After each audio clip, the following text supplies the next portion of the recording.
2026 GT63, not S, not E Performance. 577 horsepower car stock.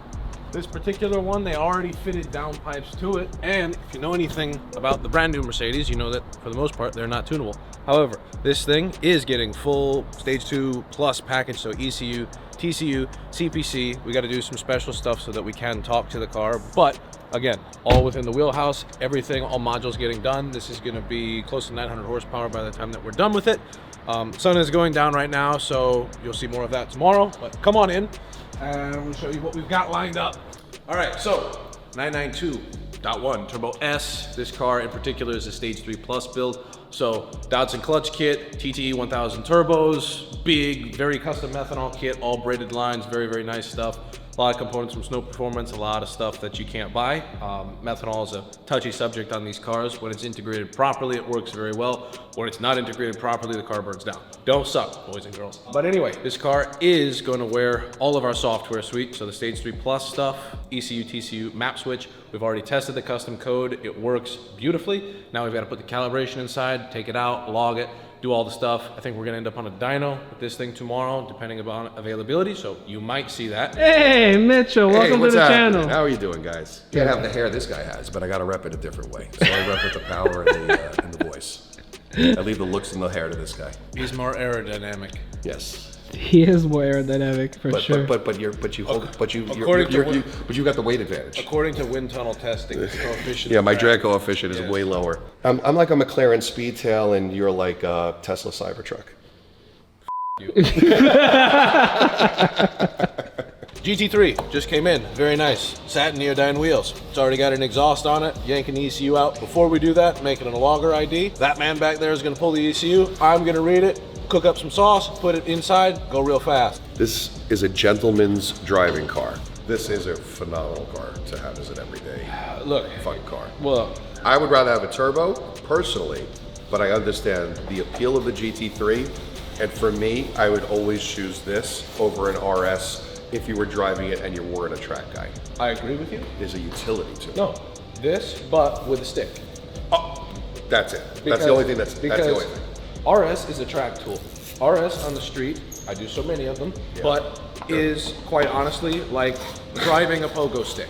It's good for the dental industry as it loosens fillings. It's owned by a lot of dentists. Right. As well. If I was a dentist, I would buy stock in just RS cars. RS is too stiff for the street. Yeah. If you want something and you have not decided to fully go down the race car rabbit hole of truck, trailer, people to support it, and you want something with a license plate that you can drive to the track, enjoy yourself, it's not gonna break, and then drive it home, that's an RS, right? If you want something that's a nice sports car to enjoy on the streets, you buy a GT3, not RS. Preferably with 3 pedals and a stick, because you're a person of taste. With 500 and some change horsepower, or 600 after we put it on the 85, it's a very involving driving experience when you have 3 pedals. This is a car you have to rev to keep happy in the power Well, band. no, and also the problem with that is I could never own one because jail, straight to jail. It's one of the few cars I could say that when it comes to the factory with OEM wheels, there's really no reason to change them. These are magnificent wheels. I agree. They look amazing. All right, so now the last part is the wing, right? Wing only comes off on a 3 RS. As you will notice, on the 3, the wing riser is bolted directly to the rear of the unibody. On the RS, the wing is bolted, or not bolted, but the wing upright is molded to that carbon fiber plate that has all the hydraulics for the DRS. So that whole base comes off on the RS. This, the wing stays. For those of you that are interested, Alex has color-coded it the opposite of what the factory has, because apparently it makes it easier for him. I don't know if he rode on the short bus, but today, ladies and gentlemen, he's driving it. I hate this, man. Why did you do it? Just in case.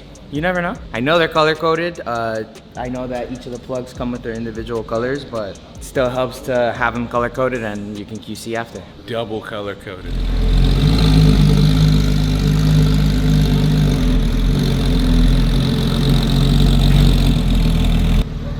Righty-ho, boys and girls. We're going on a trip in our favorite rocket ship.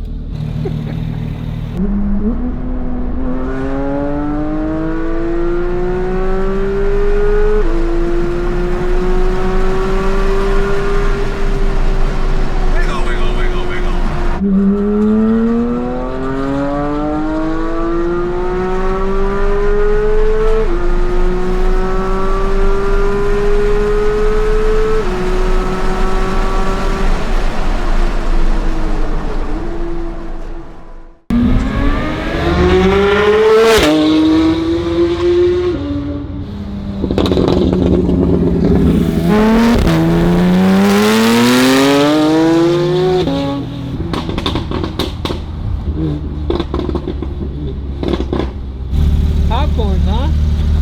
That doesn't sound so bad after all. Pretty That nice, thing sounds nasty.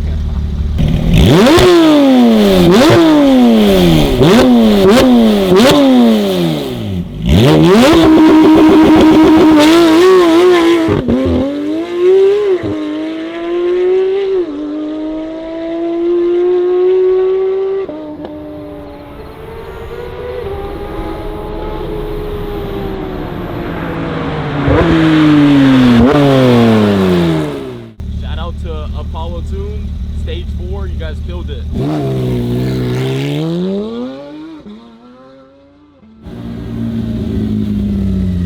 I think the customer loved it. I think he probably loved it. A GT3 is a GT3, and a tuned GT3 is a tuned GT3. It was fire.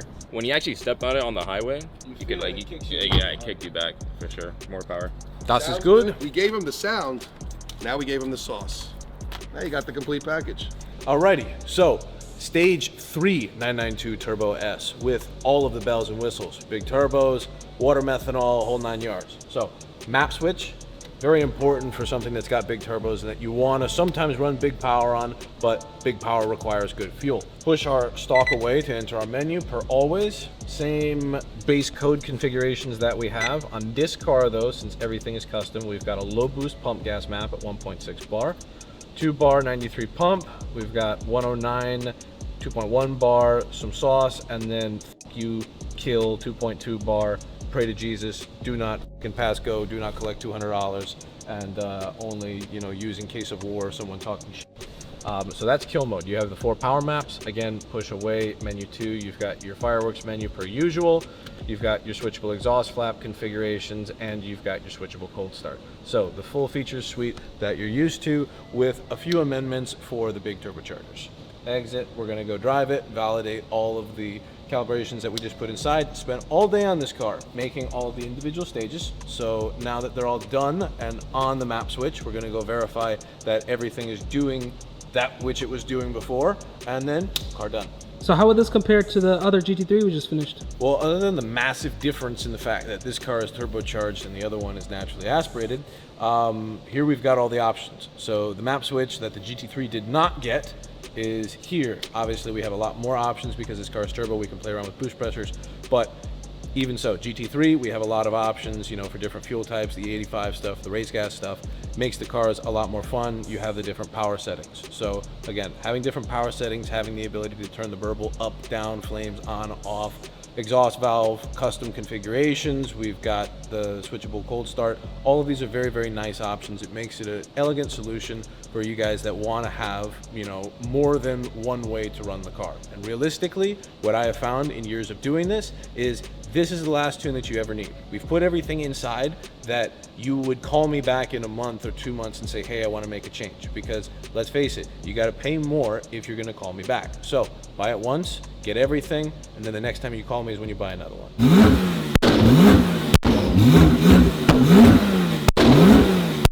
Said you wanted a flame, right? Tinnitus. You asked me, will it ever shoot flames? On maybe a downshift or when it farts, when the wind blows to the left. It shoots flames, and that's friggin' wicked. Now, the nice thing is, You right? can shut that off and still have the power. Now, I go, menu, kick it back to stock pops, exit. Wow.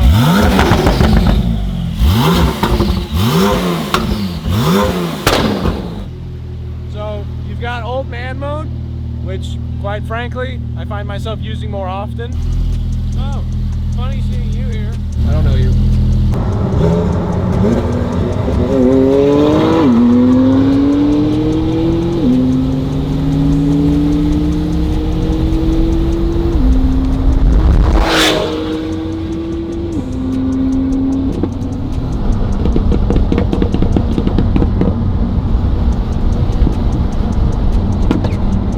That last one sounded like a ray gun.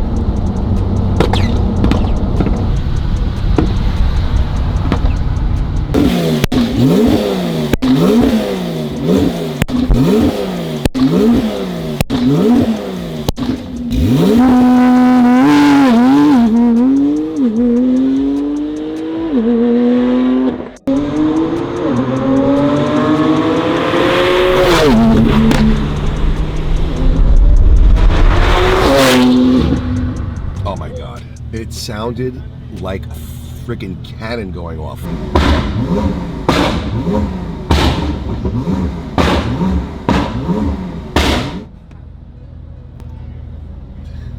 You just saw some fun stuff with the Turbo S, maybe some flames, some all-wheel drive launches. Now we're gonna go play with a couch, GT63S, not S. How is that gonna be compared to this? Well, as Porsches go, this is the you know, the relaxed one. It's very fast, but it's you know, it's got some sofas in it. It's all-wheel drive, and Mercedes are all like that. So this thing is going to be significantly heavier. However, they do sound really nice. They rip as a daily. You know, Mitchell thinks you can daily these things. Personally, I think they're too bouncy.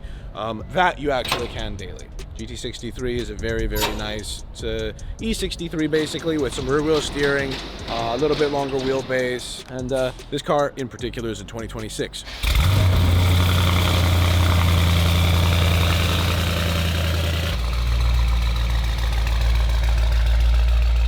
All right, so GT63, 4-door, not S, not coupe, not E performance, just the normal one. The nice V8 177 LS2 that we all know and love, E63, G63, S63, GT63, many Mercedes products. They come from the factory, depending upon the trim level. This particular not S car, 577 horsepower. This one, after it's been blessed by the stage 4 tuning goodness, ECU, TCU, CPC, a nice set of downpipes, exhaust, air filters, the whole nine, you're looking at about 850 horsepower. Real world, the car is going to put down 700 to the tires and over 800 foot-pounds of torque on 93 pump gas. You can crank it up even higher if you've got that good fuel, but in the real world, where most of the high-powered businessmen that drive gray Mercedes with quilted brown seats, they're putting 93 in them. So, all seriousness, we have an 850 horsepower 4-door sedan that we can go pick the kids up from school in, drive home, eat with the wife, and it's got very nice mood lighting. It hauls ass, it does the business. It's 26, which is a thing I want to make special mention to.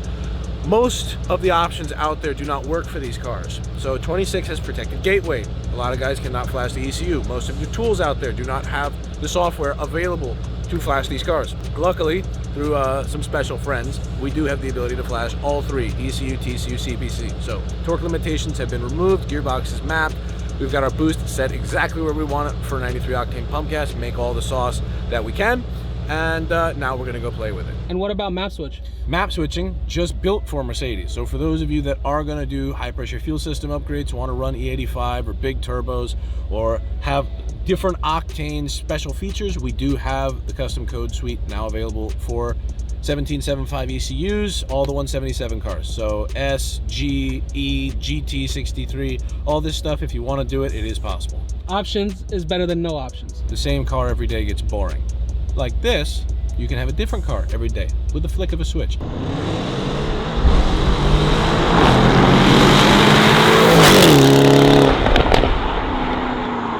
God, that thing is quick.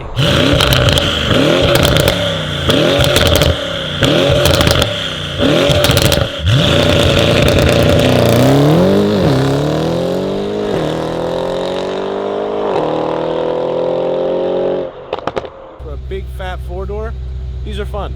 I had one once upon a time. Between 180 and 210 miles an hour for a continuous 15 minutes straight going down an undisclosed tollway in an undisclosed part of the world that might have been Mexico, might have been Mexico North, because I was late for the gym. So the data did look good before I closed the laptop.